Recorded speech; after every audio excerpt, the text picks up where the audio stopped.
Pemirsa, dalam jelajah alam kali ini, kami mengunjungi salah satu tempat yang bersejarah. Disinilah sebuah jimat raja 1000 tahun lalu ditemukan. Selain itu, ada hal apa saja yang kami dapati di tempat ini? Ikuti terus dalam perjalanan jelajah alam kali ini, tetap di Bongkotan Pring. Alhamdulillah nyampe. Dengan siapa, Pak? Pak Ahmad Patiran. Pak Ahmad Patiran. Patiran itu nama Papuanya? Marganya. Marganya. Oh, begitu. Iya. Apa antusias Bapak sampai ke sini begitu dan heran dengan Majapahit? Bukan heran, tapi saya harus cari tahu manusia itu dari mana asalnya. Begitu, Pak ya? Ya. Oke. Ternyata kita ini semua saudara. Betul. Kita saudara. Dari Sabang sampai Merauke ya? Bukan Sabang sama Merauke, dunia ini semua saudara. Ini. Karena hanya turunan dari Adam sampai ke sini itu berarti kita semua satu keluarga. Jadi Ngapain dari Papua? maksud saya ke sini untuk ketemu ini karena menyangkut dengan kerajaan Majapahit. Itu sejarah Pati Gajah Mada. Iya. Sudah berapa kali ke sini? Saya kalau ini baru pertama. Baru pertama. Tapi sudah mulai dari tahun 72 saya sudah dari Sumatera Melalang Buana untuk lebih kenal lagi dengan sejarah Indonesia tentunya begitu. Oke. Pak, boleh kasih bocoran ini kalau sejarah dari Papua itu sendiri yang paling terkenal, tersohor itu apa? Ternyata menurut sejarah cerita orang tua zaman dulu bahwa negeri Papua itu negeri manusia mulai keluar. Dan itu nyata. Dari Papua itulah mereka keluar ke Maluku, ke Makassar. Ternyata ada marga-marga itu ada di situ. Salah satunya marga Contoh marga Fuad. Dulu menteri ya. Marga Fuad. Itu di sana punya marga. Terus di Arab, negeri Arab itu ada kuda. Itu di Papua ada marga kuda. Dan masih banyak kan? Ada kesamaan-kesamaan marga gitu ya. Saya heran, Pak. Kok jauh-jauh sampai ke sini padahal kita aja yang Jawa Timur itu sangat kelelahan loh, Pak. Kok sampai bisa sampai sini, itu motivasinya seperti apa gitu loh, Pak? Karena ingin mencari saudaranya itu ada di mana. Di Filipina juga saya akan pergi ke Filipina untuk cari di situ. Ada saudara kita ada di Filipina. Berarti Bapak ini penjelajah Nusantara, Pak ya? Bisa dikatakan begitu. Ya, saat ini kita menyelusuri sebuah hutan jati yang penuh dengan kekayaan flora dan fauna. Flora antara lain ini adalah pohon yang merentul-merentul ini, merentil-merentil ini ya. Nah, ini kalau masyarakat lokal menamakan pohon waung ini. Nah, ini luar biasa sekali ya, kekayaan yang penuh misteri. Nah, kemudian pohon jati di sini juga tumbuh subur dan banyak sekali kemudian berbagai fosil tinggalan pada masa purba.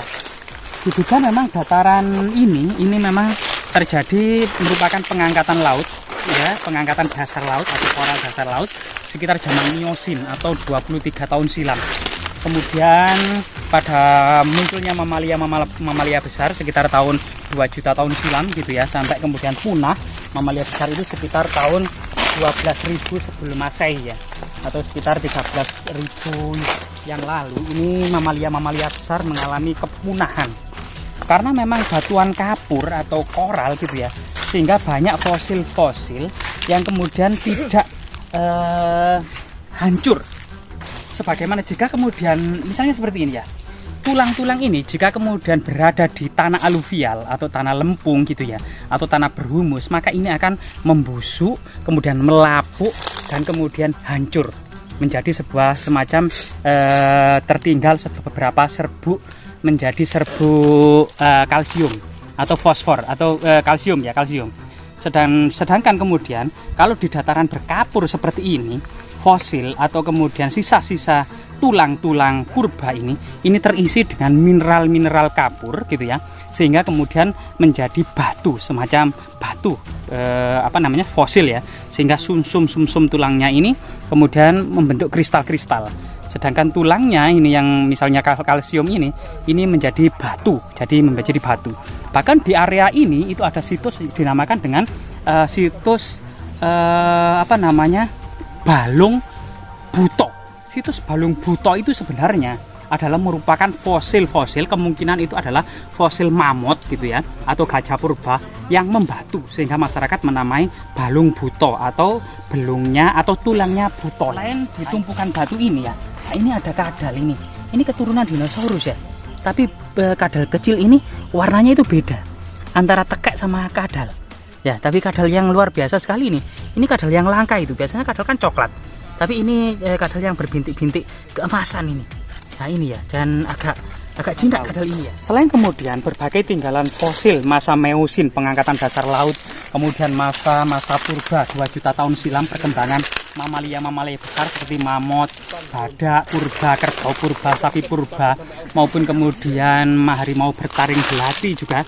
Nah di sini juga pada masa sejarah, terutama pada masa peradaban kuno Jawa Tengah yang telah membangun begitu megah, begitu indah candi-candi terbaik, terindah di dunia, seperti Candi Borobudur, Candi Prambanan, Candi Plaosan, Candi Sewu ya, itu adalah mahakarya orang Jawa, mahakarya leluhur kita yang pernah menguasai seluruh Asia Tenggara, baik lautan maupun daratan, menguasai seluruh Selat Malaka secara keseluruhan, bahkan menghukum Raja Khmer yaitu Myanmar pernah gitu ya, yaitu memenggal karena memang tidak mentaati perjanjian perdamaian dengan Jawa. Artinya pada masa dinasti Sriwijaya maupun Sailendra ini, Jawa benar-benar menguasai Asia Tenggara baik daratan maupun lautan.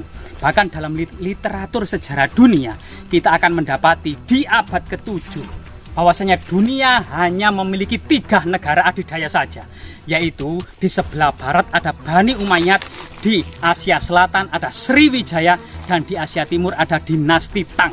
Abad ke-7 hanya 3 negara adidaya tersebut, Bani Umayyad, Sriwijaya, dan dinasti Tang. Begitu juga para penguasa Jawa Tengah.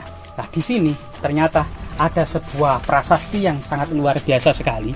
Angka-angka tahunnya menunjukkan masa Mataram kuno Jawa Tengah, yaitu terbaca sebagaimana para ahli epigrafi menyebutkan prasasti ini dikeluarkan pada tahun 830 Saka atau tahun 908 Masehi, yang pada waktu itu bertepatan dengan masa pemerintahan Rakeh Watukuro Dia Balitung.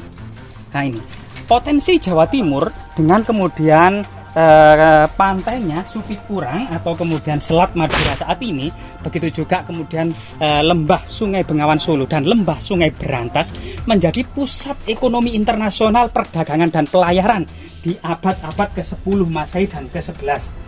Nah, disinilah kemudian kita mendapati sebuah prasasti yang sangat luar biasa sekali. Sebenarnya prasasti ini adalah bolak-balik di depan dan di belakang. Jadi di depan ini kemungkinan adalah kalimat-kalimat pertama berisi penanggalan, kemudian seorang raja yang mengeluarkan, kemudian maksud dikeluarkan prasasti, kemudian paling bawah adalah tercatat desa-desa perbatasan, termasuk kedua maksud tetapnya prasasti ini, dan bagian belakang ini diduga berisi kutukan-kutukan yang menyeramkan. Biasanya bagian terakhir dari sebuah prasasti yang berisi kutukan-kutukan ini, yaitu diceritakan seorang pendeta Makudur memecahkan telur di atas batu kalumpang, menyembelih ayam dengan meneteskan darahnya di atas batu kalumpang, kemudian membaca doa-doa menghadap ke atas langit, seraya kemudian membacakan kutukan-kutukan yang sangat menyeramkan. Biasanya kutukan-kutukan yang sangat menyeramkan bagian belakang ini berbunyi ya, barang siapa saja, baik itu 4 catur warna, Brahmana, Kesatria, Waisya, Sudra, baik itu dari golongan 4 catur asrama, yaitu Brahmacaren, Grehasta, Wanaprastha maupun Sunyasa, apabila merusak ketetapan yang ditetapkan oleh raja ini maupun merubahnya, nah, maka kemudian akan mendapatkan siksaan-siksaan yang sangat menyeramkan. Jika datang ke hutan, maka akan dipatok ular, dimakan harimau. Jika ke sungai akan dimakan buaya. Jika kemudian ke laut akan dimakan ikan yang sangat menyeramkan. Maka akan direngkah kepalanya, akan disobek perutnya, akan diburai ususnya, akan kemudian diminum darahnya, bahkan akan dimakan otaknya oleh Dewi Kali maupun Gandarwa maupun sesuatu dan dewa-dewi serta makhluk-makhluk halus lainnya yang sangat menyeramkan. Biasanya kutukan-kutukan seperti itu. Semoga kemudian prasasti-prasasti ini bermanfaat dan memberikan edukasi kepada kita arti pentingnya tanah ini. Karena prasasti ini juga memuat perkumpulan para biksu yang membahas masalah agama dan membahas masalah